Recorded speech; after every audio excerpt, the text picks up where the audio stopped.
saya sebut aja faksi pertama nih oknum polisi termul gitu ya, yang kiblatnya masih kepada Raja Solo ya kan, Raja Jawa kata Bapak nih, Raja Jawa yang masih terlilit, terperangkap dengan masa lalu, dengan apalah gitu ya. Dr. Tifa kembali buka suara.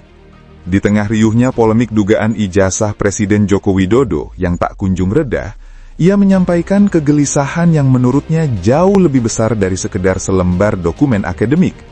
Lebih jauh, ia menegaskan bahwa sikap aparat dalam kasus ini akan menjadi cermin. Apakah hukum benar-benar ditegakkan untuk mencari kebenaran atau justru digunakan untuk meredam pertanyaan? Dr. Tifa mengaku tidak sedang menyerang pribadi siapapun. Ia menyatakan sikapnya semata-mata ingin memastikan bahwa proses hukum berjalan adil, terbuka, dan bisa diuji publik. Menarik apa yang disampaikan Bu Dr. Tifa tadi ya. Ada dugaan 3 faksi di internal institusi Polri dengan 3 klasifikasi tadi. Nah, menurut hemat saya, faksi itu terjadi ketika adanya politicking di internal institusi.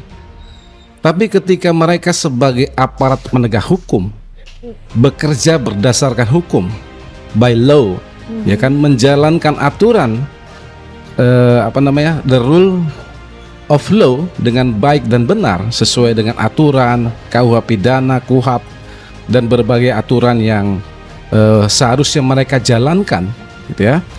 Makanya saya ingat betul itu, aparat penegak hukum itu adalah pelaksana undang-undang, bukan penafsir undang-undang. Oleh karena itu, ketika mereka konsisten saja, ya tidak ada politicking di internal, maka hemat kami tidak akan ada perkara ini. Tidak akan jadi tersangka Roy, Rismond, dan Tifa. Kan begitu. Ya, ini dalam perspektif hukumnya gitu.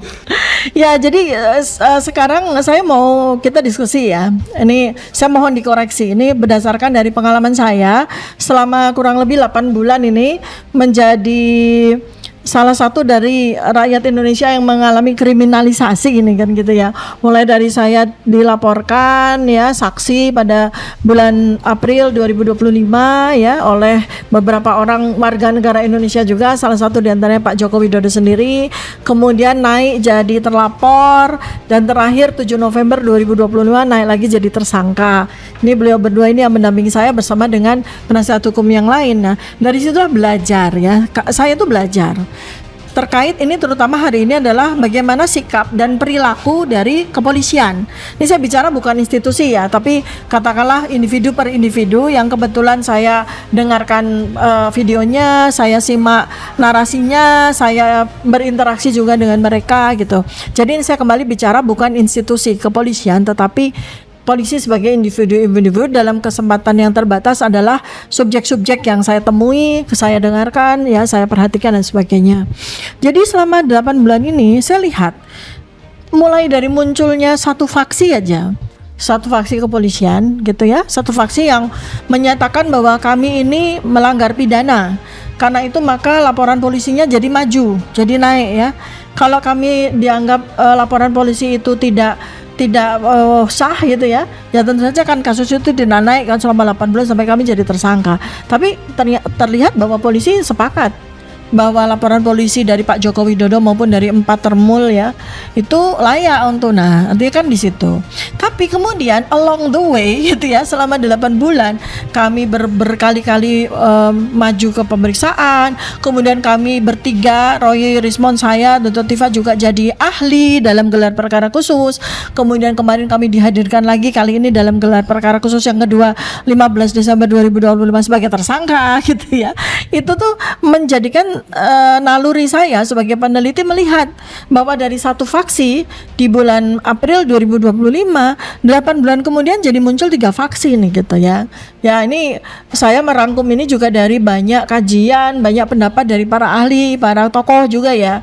Nah secara mudah gitu ya, secara mudah itu saya sebut aja faksi pertama nih oknum polisi termul gitu ya, yang kiblatnya masih kepada Raja Solo, ya kan, Raja Jawa kata Bapak nih, Raja Jawa yang masih terlilit, terperangkap dengan masa lalu, dengan apalah gitu ya, dan sehingga apa, loyalitas personalnya itu lebih tinggi daripada loyalitas terhadap konstitusi. Kemudian ketakutannya lebih dominan daripada hal-hal yang bersifat penegakan hukum gitu kan ya. Contohnya seperti kami, udah jelas dari sejak awal kami katakan, penasihat hukum katakan bahwa ini tuh nggak layak untuk maju.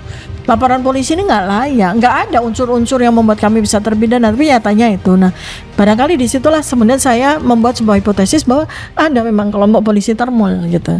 Nah, ini juga diperkuat, diamplifikasi juga dengan para tokoh-tokoh yang lain, ya kan, seperti itu. Jadi perintah-perintah yang diberikan oleh Raja Jawa ini adalah sebuah perintah informal karena faktual kan dia sudah tidak menjadi presiden, itu dianggap lebih sakral daripada prosedur-prosedur resmi. Sehingga kemudian ya inilah ya yang saya sebut kategori pertama. Kemudian ini bahaya nih kalau enggak kemudian qadarullah ya muncul faksi yang kedua ya, yang mana ini kemudian juga diformalisasi dengan adanya reformasi ya terhadap kepolisian sendiri. Nah, artinya memang kepolisian sendiri, pemerintah juga itu melihat bahwa gejala-gejala termulalisasi polisi ini bahaya gitu kalau nggak segera dilakukan reformasi gitu. Nah, untuk itu maka kemudian muncullah faksi yang kedua, yaitu professional police ya, atau enlightened police. Jadi polisi yang profesional dan mendapatkan pencerahan ya dari berbagai macam pengalaman mereka. Jadi ini ada, faksi ini sudah muncul. Ya, faksi ini sudah muncul dan diam-diam mereka tuh bergerak juga di dalam kasus ijazah Joko Widodo yang kita menjadi tersangkanya ini ya.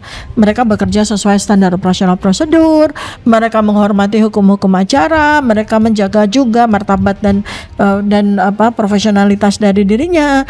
Dan faksi ini yang kemudian memunculkan sebuah gaung diam-diam dalam senyap bahwa memang ini ada sesuatu yang nggak beres gitu. Dan itu ya memang karena kekuatannya mungkin belum cukup signifikan, sehingga mereka juga diam-diam. Tapi ya mereka adalah teman-teman diskusi kami RRT gitu kan ya, seperti itu. Jadi ini kasus ini bukan kasus, ini adalah hal yang nggak beres, tidak wajar. Kasus ini bukan kasus biasa. Nah, masalahnya adalah karena masih ada faksi yang pertama dan faksi yang kedua ini sepertinya gerakannya masih belum bisa leluasa ya, sehingga kemudian jadi muncullah faksi ini masih mempertahankan loyalitas informal kepada personal dan faksi yang sudah muncul profesional. Nah, harapan saya adalah nanti dengan Komite Percepatan Reformasi Polisi, kemudian juga polisi-polisi dari Pak Presiden Prabowo Subianto, maka polisi yang profesional dan enlightened ini, yang tercerahkan ini semakin mendapatkan tempat dan semakin banyak jumlahnya. Dan itulah yang kita harapkan mereka nanti akan menjadi garda terdepan dari reformasi polisi secara keseluruhan. Demikian juga dengan akhirnya mereka juga memberikan saran-saran, rekomendasi maupun kajian kepada Kepolisian Republik Indonesia terhadap kasus ini ya. Kalau dikaji dengan scientific base, dikaji dengan analisis yang logis ya, berbasis hukum, berbasis keadilan, mereka akan tahu kok ya, polisi profesional dan tercerahkan ini akan tahu kok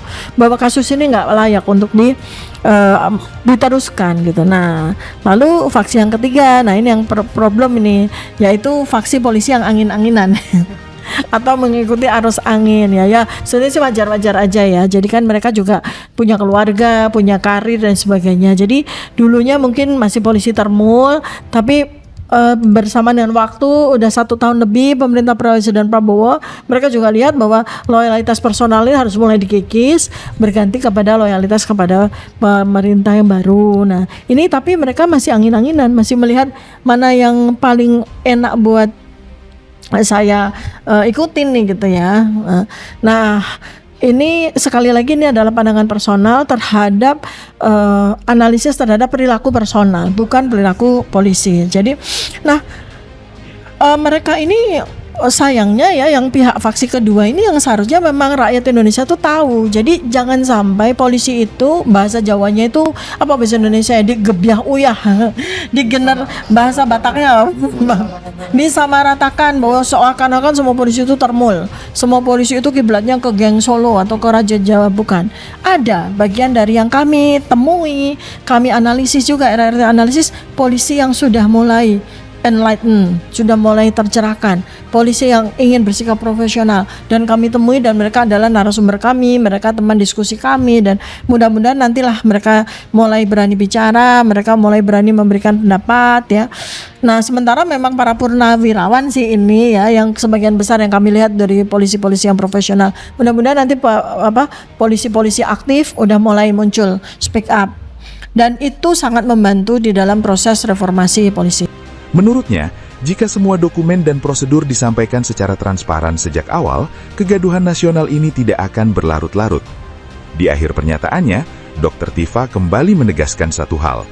Kasus ini menurutnya bukan lagi tentang siapa benar atau salah, melainkan tentang keberanian negara menjawab keraguan rakyatnya sendiri. Publik pun kini menanti, akankah pertanyaan ini dijawab dengan keterbukaan atau justru kembali dibungkam oleh kekuasaan?